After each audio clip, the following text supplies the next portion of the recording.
The road was empty except for the sound of rain. A single car passed every few minutes, headlights bending through the fog. He drove with both hands tight on the wheel. A widowed father, returning from another quiet shift, the kind that paid bills but not memories. Then he saw her, a woman by the roadside, one arm raised, the other holding something close. A coat, or maybe a child. The rain hid her face. He slowed without meaning to. In the mirror of falling water, two lonely worlds were about to meet. One still haunted by a voice he couldn't forget, the other carrying a truth he never expected to hear. This is not a story about chance. It's about the moment kindness meets memory, and how silence can hold more truth than words. The night pressed low over the valley. Rain moved in steady lines across the windshield, turning the world into streaks of grey and silver. Daniel's wipers worked without rhythm. Not enough to clear the view, just enough to remind him how long he'd been driving. He'd left the workshop an hour late. The boss had stayed behind to check the inventory, and Daniel had offered to help. He always did. There was comfort in keeping his hands busy. Bolts, wires, the faint smell of oil. Things that made sense when life didn't. The road home was narrow and familiar, curving past old wheat fields and shuttered petrol stations. Every few miles, a lamppost leaned like it was tired of standing. The radio hummed a soft frequency, half static, half memory. He didn't switch it off. He liked the company of sound that didn't speak. In the passenger seat, a thermos rolled with each turn. He reached out to steady it, then kept his hand there a moment longer. The same way he used to when his daughter was small, sleeping beside him on long drives. He could almost hear her breathing. Almost. Outside, the rain thickened. He slowed to 40, then 30. The headlights carved a brief tunnel through the fog, showing nothing but road and rain. Somewhere in that empty world, he thought about the word routine, how it had become his refuge. Wake up, work, drive home, sleep, repeat. A rhythm without surprise, without risk, safe. Then he saw her, a figure, faint at first, by the side of the road. At first, just movement, something bending against the wind. Then clearer, a woman, standing beside a car with one door open. Her coat clung to her shoulders. Her hair, dark and soaked, clung to her face. She held one arm high, a desperate wave swallowed by the rain. Daniel's foot hesitated on the brake. He didn't stop right away. He told himself others might come, someone closer, someone with less to lose. He drove past 20 meters, 30, until the guilt caught up faster than the car. He pulled over. The engine idled as rain drummed the roof. He looked at her through the side mirror. She hadn't moved. Maybe she hadn't even seen him stop. He took a breath, switched on the hazard lights, and stepped into the rain. The cold hit first, then the smell, sharp and earthy. Water ran down his neck into his shirt. His boots sank slightly in the mud by the shoulder. "Need help?" he called, voice half lost to the wind. The woman turned. Her face was blurred by water and shadow. Mid-30s, maybe younger, eyes steady, not frightened. She nodded once, like she'd been expecting him. "Car won't start," she said quietly. "Battery, maybe." He walked closer, squinting at the car. Old model, Japanese. Hood already open, raindrops sizzling against the metal. He leaned in, checked the terminals, corroded, half loose. "Nothing unusual. You've been here long?" he asked. "A while," she said. She didn't explain further. He worked in silence. The rain softened around them, more mist than storm now. She held a small torch, hands trembling slightly. When she passed it to him, their fingers brushed. Cold meeting colder. He tightened the clamp, wiped his hands on his jacket. "Try it now." The car coughed, stuttered, then went quiet again. He frowned, adjusted the terminal once more, gave a nod. She turned the key again. This time, it started, weakly, but alive. He stepped back, shutting the hood. "Should get you home." She didn't move, didn't drive off. She just looked at him, through him maybe. Then she said something that made him pause. "You shouldn't be out here this late," she said. The way she said it. Not like concern, not like judgment. Just fact, spoken as if she knew. He almost smiled. "Could say the same for you." She didn't answer. She just looked past him, into the rain, as if listening for something else. A flash of lightning broke the sky in the distance. "The storm wasn't done. You got far to go?" he asked. She nodded. "A few miles." Then after a beat, "You live nearby?" "Edge of town," he said. Workshop on the main road. Silence again. Only rain. When the next thunder rolled, she flinched. Just a little, just enough for him to notice. Storm's getting worse, he said. There's an old shed a mile ahead. I can drive you there till it passes. For a long moment she didn't answer. Then she closed her car door, turned off the ignition, and nodded. All right. They drove in silence. Rain traced moving rivers down the side windows. The wipers clicked like a metronome keeping time for ghosts. Daniel drove slower than usual, glancing once or twice at her reflection in the glass. She sat straight, hands in her lap, eyes fixed ahead. He wanted to ask her name but didn't. Names came with stories, and stories came with things to carry. He already carried enough. At one point she whispered, I used to know this road. He turned slightly, curious. Used to? She didn't explain. Her gaze stayed on the rain. A faint light appeared ahead. The outline of the shed he mentioned. Its roof slanted, corrugated tin gleaming in the dark. He pulled over beside it. They stepped inside, the old wooden door creaking like it hadn't been moved in years. Dust, damp air, and the faint smell of hay. He found a lantern hanging from a hook, half rusted but still usable. A small flame flickered to life, painting their faces in amber. For the first time, he saw her clearly. Tired eyes, clothes too thin for the weather. But there was something else, composure, like she wasn't frightened at all, only waiting. You travel alone? He asked quietly. Yes. He nodded, removing his wet jacket, placing it on a beam to dry. This place leaks. Stay near the corner. It's drier. She obeyed, wordless. For a long time they listened. The rain on tin, wind against the door, the pulse of two lives briefly overlapping. He poured coffee from the thermos, handed her a cup. She took it with both hands. The warmth seemed to surprise her. Thank you, she said. He nodded, eyes on the floor. You remind me of someone, he murmured, without thinking. Do I? He hesitated, then shook his head. No, just something about the way you stand. She looked at him, a quiet, searching look that held too long. Then she set the cup down and asked softly, Did you lose someone? The question came like a whisper through smoke. He didn't answer right away. The lantern flickered once, then steadied. Yeah, he said finally. 2 years ago, she didn't ask who. Maybe she already knew. Rain shifted direction, tapping the other side of the shed now. The world outside seemed farther away. She said, almost to herself, Sometimes the people we lose don't really leave. They wait until we're ready to hear them again.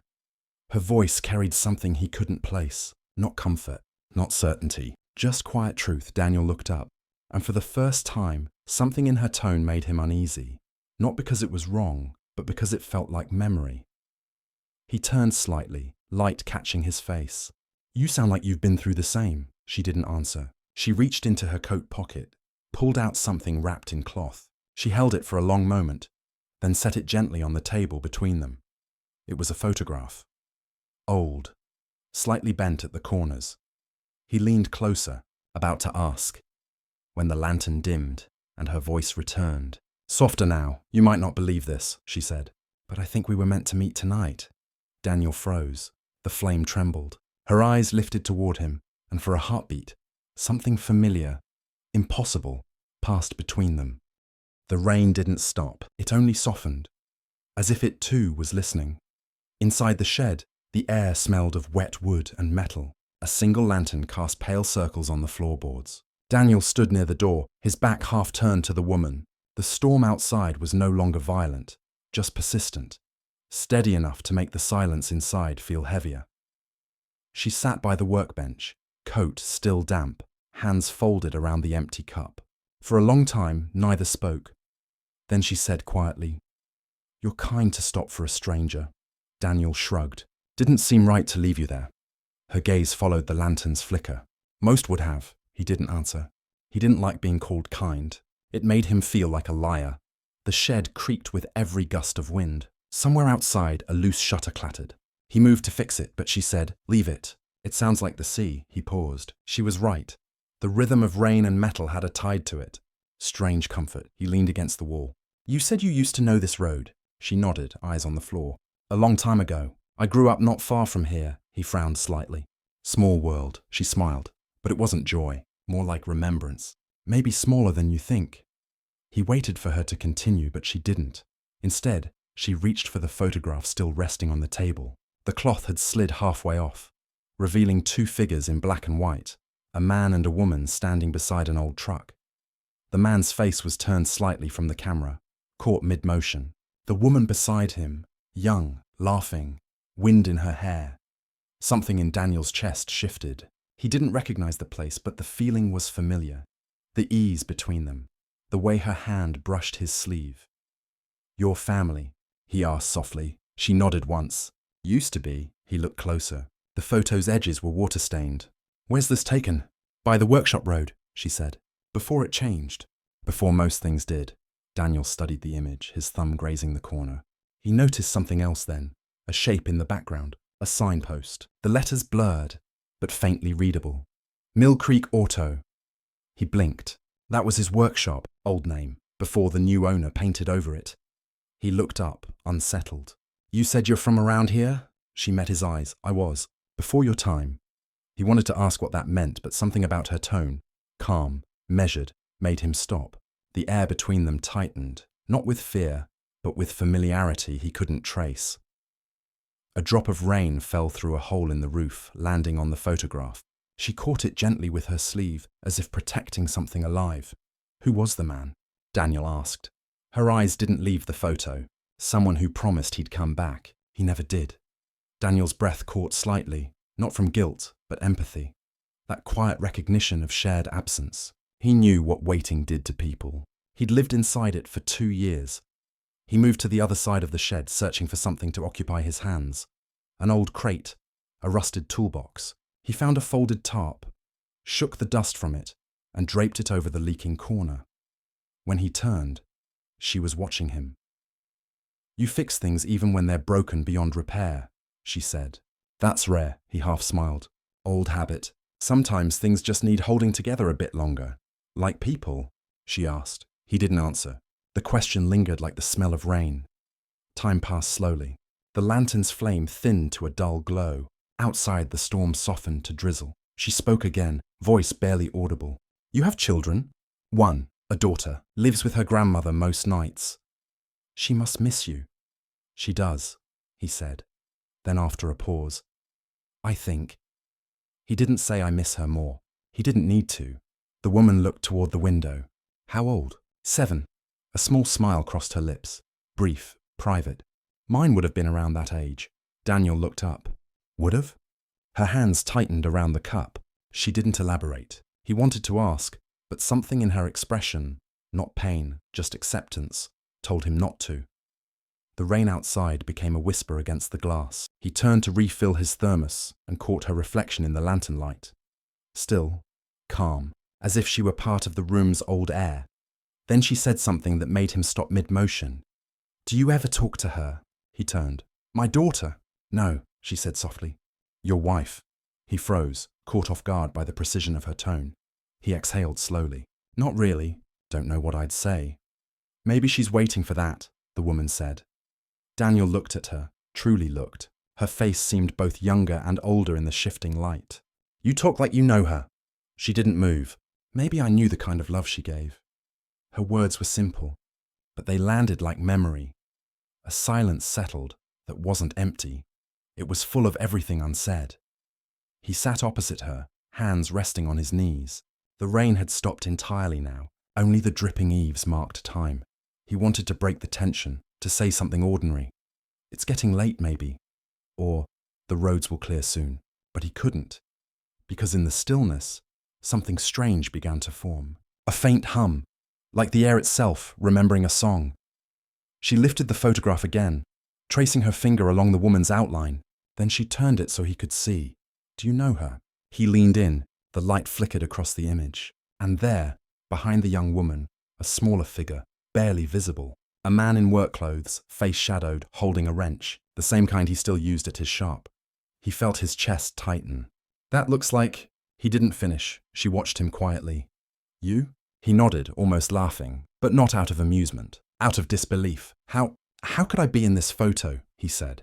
"It must be decades old." Her gaze softened. "Time isn't always what we think it is." The lantern fluttered once more, almost out. He rubbed his hands together, trying to make sense of it. "You're saying I'm not saying anything, she interrupted gently. I'm just showing you what was left behind. He looked at the photograph again. The woman in it, her face clearer now under the fading light, resembled someone he once loved deeply. Too deeply, his wife, not exact, but enough. He stepped back, breath shallow. Who are you? She didn't answer. Instead, she wrapped the photo again, placed it in her bag, and said quietly, You helped me tonight. That's enough. Then she stood. Daniel followed, uncertain. Wait, where are you going? The storm. It's past, she said, and I have somewhere to be. He glanced outside, the clouds still low, but the rain gone. The world washed clean. You shouldn't walk, he said. At least let me drive you. She looked at him, the faintest smile touching her lips. You already did, he frowned, confused. What do you mean? But she was already walking toward the door. He followed her out. The field beyond glistened under the weak dawn. Mist rolled low, like smoke on the earth. He scanned the road. No car, no trace of the one she'd broken down beside. Only tire marks dissolving in puddles. He turned, and she was gone. No sound, no footsteps. Just the echo of rain in the ditch and the faint smell of coffee. Daniel stood there a long time, unsure whether to call out or stay silent. He did neither. He simply looked down the road, the same road he drove every night, and realized he wasn't sure what direction home was anymore.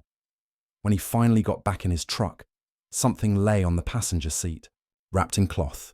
Damp from rain, he unwrapped it slowly, the photograph. Only now, there were 3 figures in the frame. The man, the woman, and behind them, faint, blurred, a little girl holding both their hands. Dawn came slowly, as if uncertain it was welcome. A pale light crawled over the fields, slipping through the mist like a memory returning uninvited. Daniel sat in his truck, engine off, the photograph spread on the dashboard. His hands hovered over it, not touching, just tracing its edges with the air. The picture hadn't changed. Not really. Yet something inside him had. He stared at the blurred child's face, then at the woman's, then at his own. Younger, sharper, alive in a way he barely remembered. The road ahead was quiet, the kind of quiet that follows a question no one dares to ask. He checked the rearview mirror again. No sign of her. No footprints, no silhouette, no car left behind. Just wet earth and the lingering sound of water sliding off the roof of the shed. He turned the ignition, but the engine hesitated. It coughed, then steadied. He took it as a sign, though he didn't know of what. The drive back toward town felt longer than usual. The fields seemed stretched, the fences thinner. He passed the same bends, the same broken lampposts, but everything felt one shade removed, like seeing his own life through fogged glass. At the workshop, the air smelled of oil and rain-soaked metal. He parked by the side door, where the puddles caught the first hint of sunrise. The shop was quiet. He unlocked it out of habit, flipped the light switch. A faint hum filled the space, the familiar comfort of machines waiting for hands that knew them. He hung his jacket on the wall hook and set the photograph on the counter. For a moment, he simply looked at it, the past and the impossible, sitting in plain daylight. He should have been tired, but instead he felt wide awake. Every sound seemed sharper. The drip from the roof, the tick of the clock, the faint creak of wood shifting in humidity. He picked up a wrench, then set it down. His hands wouldn't stop shaking. By mid-morning, the first customer came. An old farmer with a rusted pickup. Daniel fixed it mechanically without thought, movements guided by years of habit. But his mind wasn't there. It kept circling back to the woman's voice, the way she said, "You already did." He caught himself glancing toward the road every few minutes. Nothing. Only the hum of traffic far away. At noon, he sat on the steps with his lunch untouched. The rain had stopped hours ago, leaving the ground soft and shining. He opened the photograph again. The paper felt warmer now, as if it had absorbed the air around it. The faces, his wife's, the girls, looked softer than before. Or maybe it was him who'd softened. He traced the outline of the woman's smile. It wasn't quite his wife's, and yet he heard footsteps. When he looked up, someone stood at the edge of the lot. Not the woman, a child, barefoot, holding a red umbrella too large for her. "Sir," she said, voice small but steady. Daniel rose slowly. "You lost?" She shook her head. "My grandmother said I should give you this." She handed him an envelope. Old paper, edges worn. His name written across it, Daniel, no address. He looked past her. "Where's your grandmother?" The girl pointed toward the road, but when Daniel looked, there was no one, only the shimmer of heat rising from wet asphalt. He turned back. The girl was already walking away, the umbrella tilting in the breeze. He called out, "Wait," but she didn't. She turned once, waved, and vanished around the bend. Daniel stood there for a long time, the envelope heavy in his hand. Inside, he sat by his workbench before opening it. The flap tore easily like old parchment. Inside was a folded sheet and another photograph. The letter read, in delicate handwriting, "You helped a stranger once when she couldn't find her way home. You didn't know it then, but that kindness stayed. In small, quiet places. Some people never get to say thank you. Some wait until the rain brings them back." No signature. He looked at the second photograph. It was the same image, but this time clear. The man, the woman, and the child, now fully visible, standing between them, her face unmistakable. His daughter. The same eyes. The same slight curl in the hair near her ear. He set the photo down slowly, like it might shatter. That evening, Daniel drove back to the shed. The fields were drying, sun low over the horizon. The shed door hung open, moving with the wind. Inside, everything was as he'd left it. The lantern cold, the tarp still dripping, but something new hung in the air. The faint smell of lavender. He followed it to the far wall. A section of the boards looked cleaner, as if someone had wiped them recently. There, carved faintly into the wood, were 3 initials. DMA. Daniel knelt, tracing the letters with his finger. His breath came slow, measured. He sat there until the light began to fade. Outside, a bird called once, then went silent. Night came again, bringing mist that crept low along the road. He didn't drive home right away. He sat in his truck with the window cracked, the cool air filling the cab. He replayed every detail in his mind. The woman's calmness, her knowledge of the road, the way she spoke his wife's absence as if she'd lived it herself. He didn't believe in ghosts, but he did believe in memory. And maybe memory had more shapes than he understood. When he finally drove away, he noticed something glinting in the rearview mirror. A faint reflection inside the shed. A small light, the lantern, burning again. He stopped the truck, heart steady but heavy. He watched it for a full minute. The light flickered once, then went out. Back home, his daughter was already asleep at her grandmother's. The house was quiet. He poured a cup of tea and sat by the window. The reflection of the streetlight trembled in the glass. He took the photograph from his pocket. 3 faces, 1 story, and a silence that no longer frightened him. He whispered, "I heard you." The night didn't answer, but it didn't need to. The morning broke clear for the first time in weeks. No rain, no mist, only the thin quiet of a Sunday that hadn't yet decided what to be.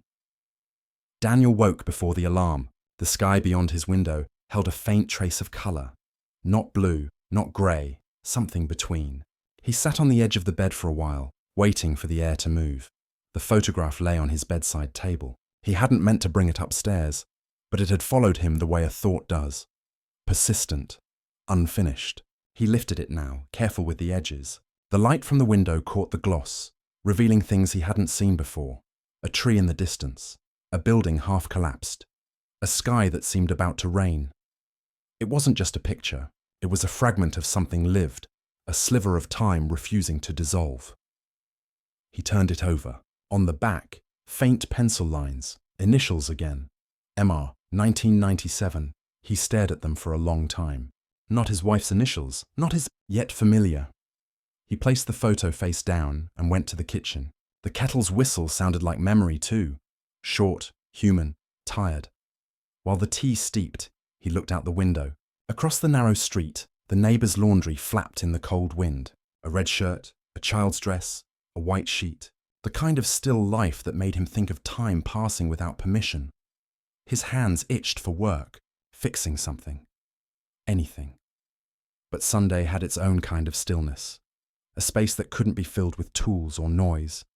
So he poured his tea, took the photograph and walked out to the truck. The road to Mill Creek stretched quiet and empty. Patches of sunlight broke through the trees, and every now and then, a bird rose from the ditch, startled by the sound of tires. He didn't know why he was driving there again. The shed had nothing left to give. He'd told himself that.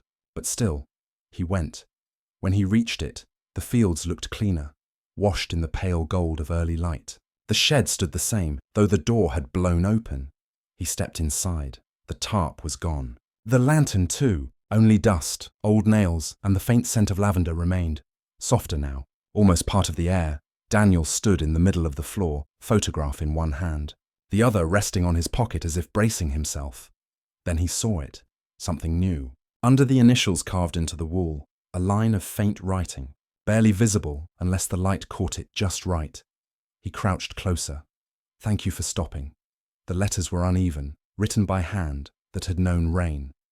He exhaled slowly. The words weren't much, just gratitude. But they felt heavier than any truth he'd tried to hold these 2 years.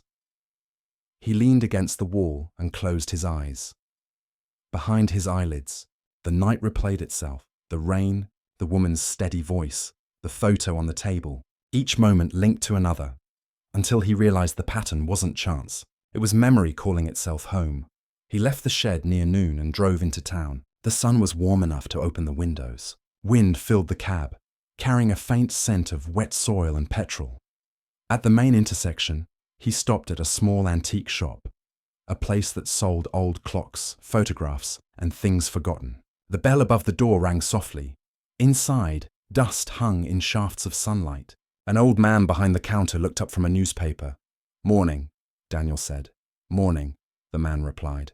"Looking for something?" Daniel hesitated, then held out the photograph. "I'm trying to find where this came from." The man adjusted his glasses, took the picture carefully. Old print. Late 90s, maybe earlier. Quality's good. Paper stock looks from a studio that used to operate near the old mill. "The one by the creek?" The man nodded. "Run by a woman, Margaret Reed, I think her name was. Closed down years ago. M.R." Daniel whispered. The man looked at him. "You knew her?" He shook his head. "No, but she knew someone I did." The shopkeeper turned the photo in his hands. "There's something about faces, isn't there? They wait for someone to remember them." Daniel nodded quietly. "Yeah, they do." He paid for a small frame and left. By evening, he was back home. He placed the photograph in the frame. Plain wood, no glass, just enough to keep it from folding again. Then he set it on the mantel beside his daughter's drawings. The drawing next to it showed 3 stick figures holding hands. He hadn't noticed that before either. He sat back in the chair, the day dimming around him. The world outside the window turned amber, then grey. He thought about the woman's voice again. "You already did." At the time it had sounded like mystery. Now it sounded like gratitude. He understood something he hadn't before.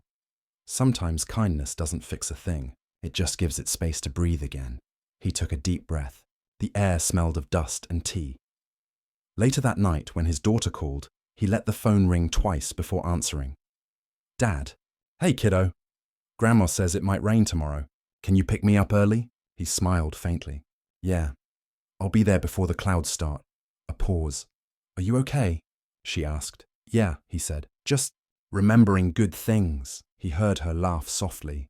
"You sound different." He looked at the photograph. "Maybe I am." After the call, he stayed by the window. The wind had changed, softer, smelling of distant rain.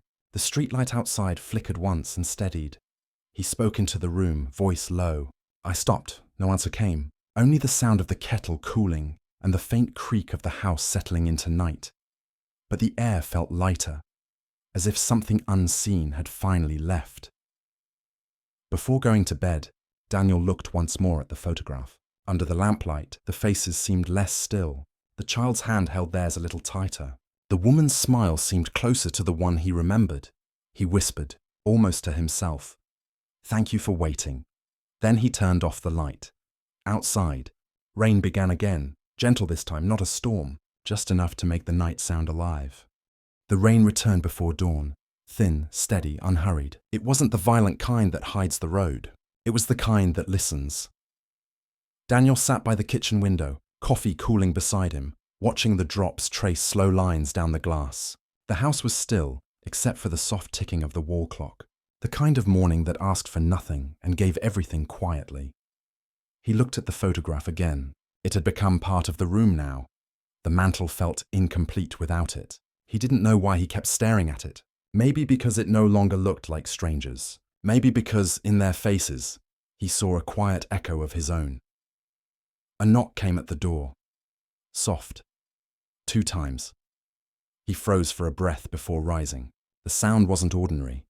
It carried hesitation, a rhythm that felt remembered. When he opened the door, the same woman stood there. The rain behind her drew faint lines across her coat. She wasn't soaked this time. She'd come prepared, but her eyes held the same quiet weight. "May I come in?" she asked. Daniel nodded, stepping aside. She walked in slowly, eyes scanning the room. Not curious, just careful, as if every detail meant something. When she saw the photograph on the mantel, she stopped. "You found it," she said softly. He nodded. "I kept it safe." She walked closer, reached out but didn't touch it. "It belonged to my sister." Daniel's breath caught. The room felt smaller suddenly, filled with rain light and memory. "Your sister?" he asked. "She was in the car that night," the woman said. "The night of the storm. You stopped to help her." He blinked. The air thinned. "I don't understand," he said quietly. "I didn't see anyone else there," the woman nodded. "You wouldn't have. By the time you stopped, she was already gone. Silence. Only the sound of rain whispering against the window." She continued, her voice calm. Too calm. "You covered her with your coat. You called for help, but no one came for a long time. Someone found your jacket later and handed it to the police. They never found your name, but she wrote about you." In her last letter, Daniel stared at her.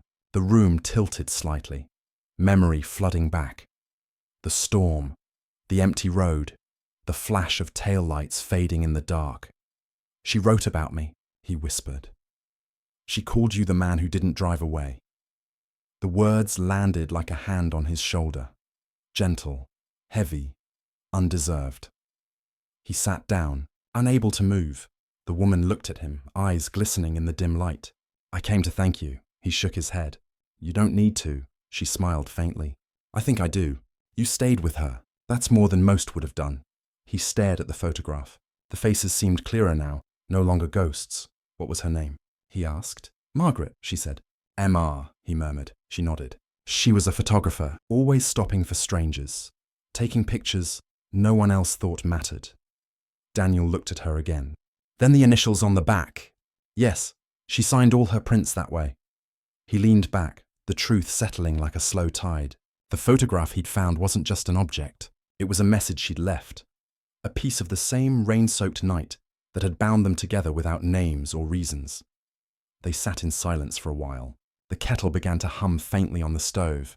Daniel rose and poured 2 cups. He handed one to her. Their hands didn't touch, but the warmth passed between them anyway. She looked out the window. "It's strange," she said. "After she passed, I kept dreaming of someone standing in the rain, not saying a word. I never saw his face, but I always felt like he was waiting." Daniel's voice was low. "Maybe we both were." She turned to him, studied his face, then nodded, as if she finally understood something she'd been trying to remember. Later, she walked to the door. The rain had slowed, falling more gently now, like a story ending without needing to explain itself. Before leaving, she looked back once more. She'd have liked this place, she said. Quiet, ordinary, full of small things that matter. Daniel smiled faintly. "It's enough," she paused. "Keep the photograph. It belongs here now."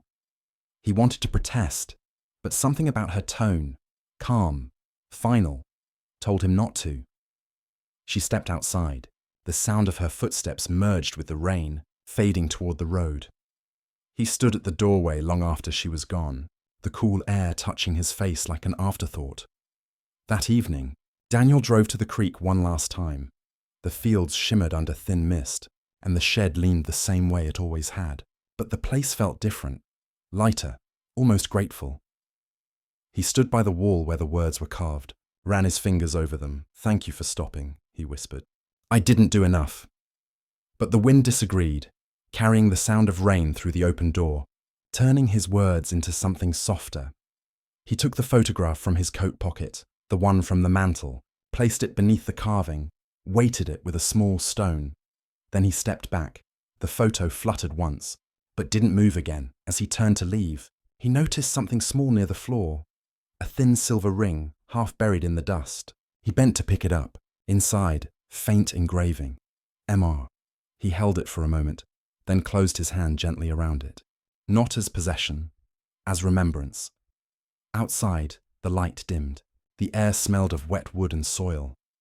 He locked the shed door behind him, though there was nothing left to protect. Driving home, the wipers traced slow arcs across the glass. The road looked different now. Not because it had changed, but because he had. Each turn, each light, felt like something returning to its place. He didn't feel absolution, only peace. The quiet kind that doesn't announce itself. At a stoplight, he reached for the radio. Static filled the cab, followed by a low voice reading the weather. Rain continuing overnight, clearing by morning. He smiled to himself. Good, he murmured. Let it finish.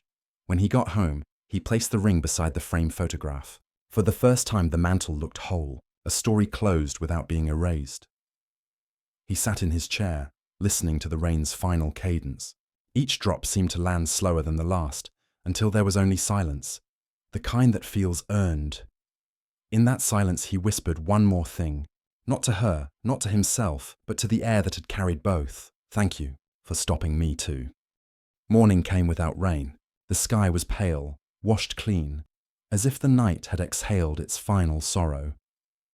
Daniel stood outside the house, cup of coffee in hand, watching the light crawl across the street. The silence was deep, but not empty. It held movement, like something breathing just beneath it. The photograph still rested on the mantel, the ring beside it. He hadn't moved them since that night. They belonged to a stillness he didn't want to disturb. For the first time in months, he opened the windows. The air that came in was cool, full of soil and early sun. The curtains swayed lightly. Slow, unhurried gestures, like a house remembering how to breathe. He spent the morning fixing small things. A loose hinge on the back door, a flickering bulb in the hallway, the radio's stubborn dial that hadn't worked right since winter. Each task carried the same quiet rhythm. Turn, tighten, step back. It wasn't about repair.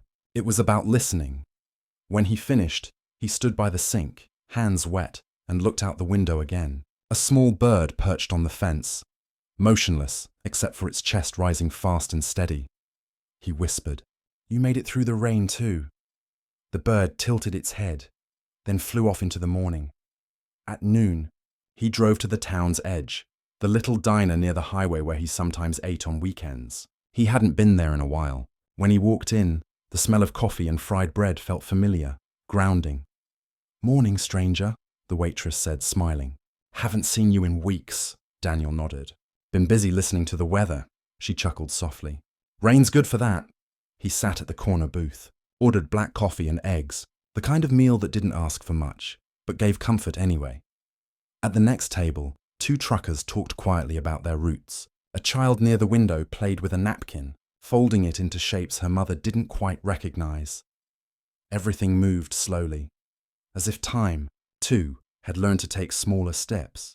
When his plate came, Daniel ate without hurry.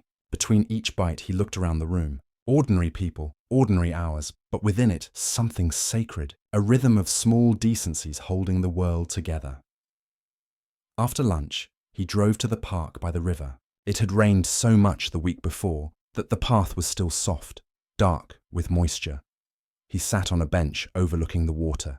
Children ran by with paper boats. A man fed ducks with one hand while holding his umbrella with the other. A woman read under a tree, lips moving silently with the words, "Life, unremarkable yet infinite in its quiet repetition." He closed his eyes and listened. The hum of traffic beyond the trees, the faint laughter from somewhere distant, the water brushing against the stones like an unfinished sentence. He thought of Margaret, not the storm or the photograph, but the small, unspoken gratitude she had left behind. He reached into his pocket and touched the ring. It felt warm, alive from his own pulse. When he returned home that evening, he found an envelope on his doorstep. No name, no return address, just a faint ink smudge where the rain had once been. Inside was a single sheet of paper, a photograph. It showed the same road where he had stopped that night, but taken from another angle.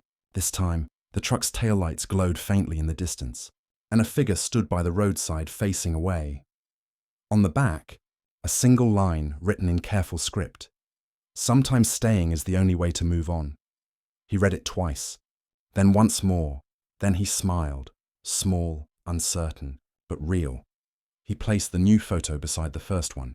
Together, they looked complete, like two halves of a conversation finally meeting in the same frame. That night, he didn't turn on the light right away. He sat by the window, watching the street lamps flicker to life. Somewhere down the block, someone played an old song through an open window. Soft, low, imperfect. Daniel leaned back in his chair. The rhythm of it matched his breathing. He thought of how strange grace could be, how it never arrived when asked for, but always exactly when needed. He didn't need to understand it. He only needed to witness it. The house, once hollow, now felt lived in again. Not because it had changed, but because he had stopped trying to fill its silence with noise. He poured himself one last cup of tea before bed, set it beside the window. Outside, a faint wind stirred the trees. He whispered, barely audible, "Safe travels." He didn't mean it for anyone in particular, but the night seemed to hear. In the quiet hours before sleep, he stood by the mantel again. The photographs, the ring, the faint smell of old rain, all of it woven into the fabric of his days now. He reached out, turned the framed photo slightly toward the window, so it could see the stars. Then he stepped back. For the first time in a long while, he didn't feel the need to close the curtains. The night could stay. He whispered one last thing before turning off the light. Not as farewell, but as continuation. "Thank you for reminding me how to stop." He never spoke of that night again, but sometimes, when rain touched the window just right, he would pause, not in grief, not in longing, but in quiet understanding. Some stories don't end in answers. They end in presence. A stranger's kindness, a stopped engine, and the silence that chose to stay.